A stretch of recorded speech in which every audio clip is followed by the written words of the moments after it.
ребят, убираем скрипы с полов. Сняли все старые полы. Вот остались несколько лишних досок.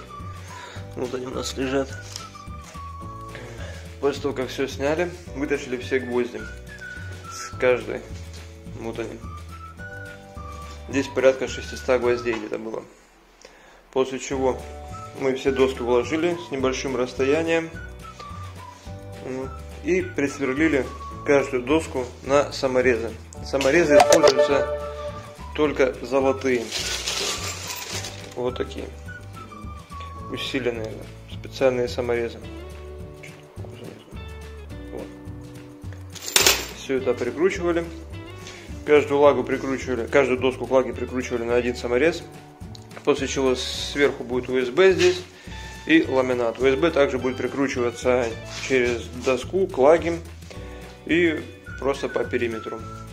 Лаги размечутся на стенках, где находятся лаги, чтобы в дальнейшем не сбились. И такая же процедура нас ждет во всей квартире. Вот здесь можно видеть то, что здесь везде деревянный пол.